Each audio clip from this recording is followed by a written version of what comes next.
boy is accused of carrying out a terror attack in Sydney's west, stabbing a bishop and a priest in an Assyrian Christian church during a sermon being live-streamed around the world. The ambush triggered ugly riots on the streets of Wakeley, involving hundreds of the bishop's supporters, many turning on police and paramedics as they arrived to help. A house of worship and a grave sin is about to be committed. In the congregation, a 16-year-old armed with a flick knife and ready to pounce.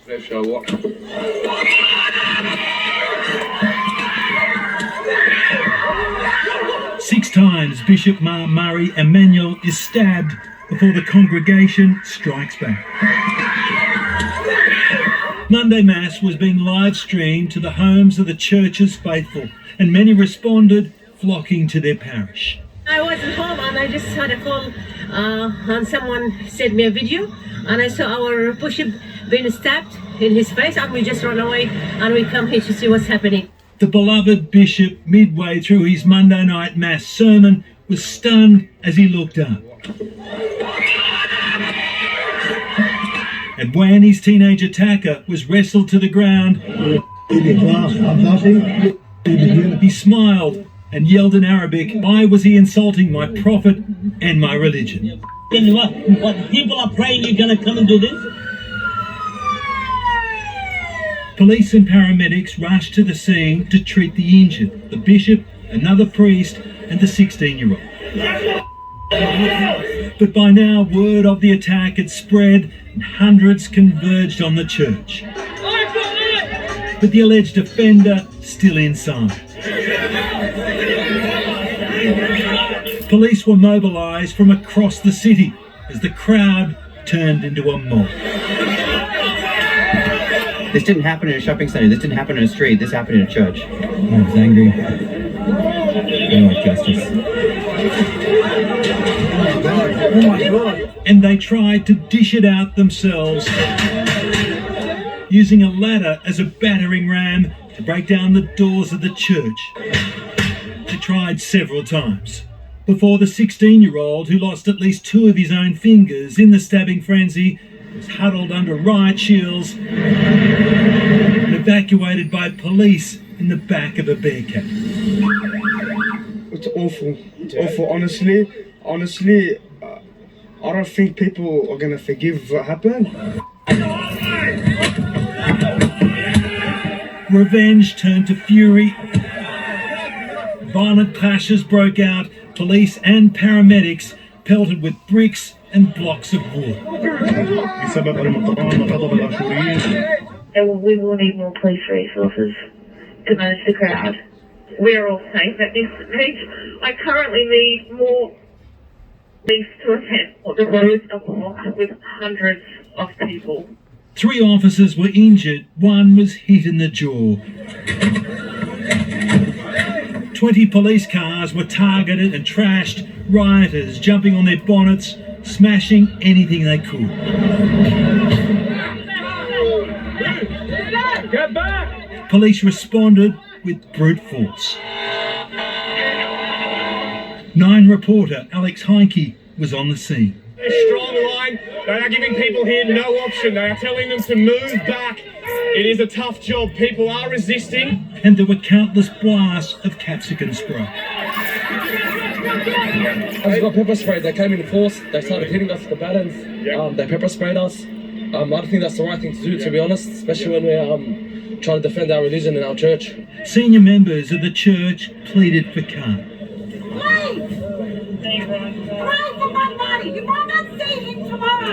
At nearby Liverpool Hospital, a group of worshippers maintained a vigil for their bishop, and they had good news to tell.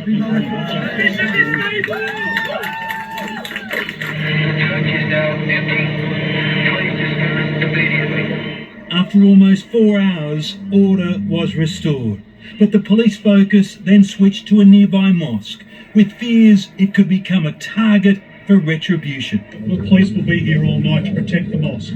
This morning, evidence of a night of rioting remained as the police investigation took a dramatic turn. This morning, after consideration of all the material, I declared that it was a terrorist incident, which spilled out into violence, condemned from all corners. This is a disturbing incident. There is no place for violence in our community. There is no place for violent extremism. It's a disgraceful act from the community who attacked police at that scene. 6 of our paramedics could not leave that facility for fear of their own safety from the community that they serve. This is outrageous. The 16-year-old is tonight in an undisclosed Sydney hospital under police guard. He is known to the authorities. In November, he was arrested and charged with possessing a flick knife and stalking after an incident at a Sydney train station. He was later released on a good behaviour bond. This afternoon, detectives escorted his parents from their southwestern Sydney home. They then travelled to the hospital to visit their son. Deemed a terrorist attack, police now have powers to stop and search people basically anywhere without a warrant as they try to establish whether the teenager was inspired or influenced by extremists. Damien Ryan, 9 News. From the Prime Minister to the Premier and leaders of every faith, there was a call today for calm and unity. The community is still shaken by the knife attack, as well as the violence that followed. A coming together of faith and hope, religious leaders joining the Premier in the spirit of unity. The vast majority of people that practice faith in New South Wales would certainly not have participated in any act of violence last night, but been absolutely appalled that somebody did. This is now a community raw with emotion in the face of a very personal tragedy. For one man, a congregant here, a gesture he had to make. Very sad. Should never happen to anyone. That's a church. It's not a war place. No one deserves that to happen to him. No one. What's the reason? It's about hate. We're living in this world. We have to be peaceful. Leaders across all faiths have been united in denouncing what occurred at the church, calling for calm in the face of hate. It's important that we do so, and, appreciating that we are all in this together. We stand together. We need to ensure that we don't become divided or entrenched in any division. Of particular concern that something like this should happen in a place of peace and solace. We know that in many countries, churches, synagogues, mosques are attacked, and people do go in fear and trembling to those places. That's not our way here in Australia. The Lebanese Muslim Association calling for tolerance and patience. The last thing this community needs, and I'm talking about the whole wide Australian community, is more senseless violence, and we condemn it outright.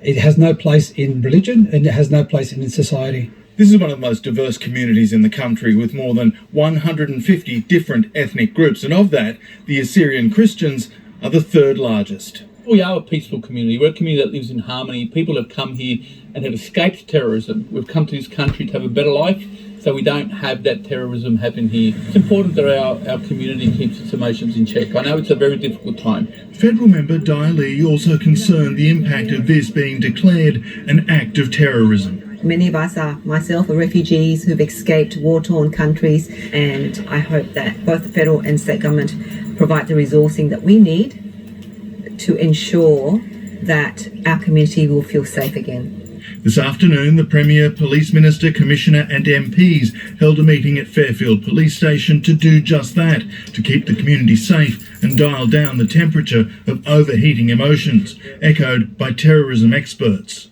Last night was a very unpremeditated emotional response on the part of the crowd outside the church. Now there's time to sort of stop and take stock and say, we don't want terrorism to win by provoking an angry response. A similar sentiment from the Prime Minister. It is vital, in my view, that we continue to stress what unites us, and that respect for each other be maintained at all times.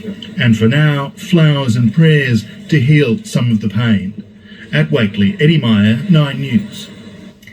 Reporter James Wilson is outside the church in Wakely, and James, almost 24 hours on, has the tension subsided? Well, Georgie, members of this congregation continue to visit the site today, many of them laying flowers as a sign of respect and unity for their bishop. While that happens, their church remains a crime scene. Forensic police expected to work here all through the night. There are mixed feelings across a number of religious communities. I've spoken with Muslim leaders at Lakemba Mosque who say they do fear acts of retribution, and because of this will be stationing security guards out the front of their places of worship tonight and into the foreseeable future. Of course, though, amidst all this chaos, there is a call for calm and peace from religious leaders to allow police to investigate effectively and without distraction. Georgie? James Wilson, thank you. The bishop targeted in the attack is a high-profile Orthodox leader known for his strong views on everything from COVID to Donald Trump. He's amassed thousands of followers around the world, as well as detractors, revealing just recently that there have been threats to his safety. An eerie premonition of danger. There has been a video circulating in TikTok and I don't know where else, saying that the bishop has 2 weeks to live. On the very spot he'd be attacked. I'm not sure if I will go in 2 weeks' time. Maybe, I don't know. Maybe some of them heard it and said, yes, finally we're getting rid of this old bishop. Sorry, guys.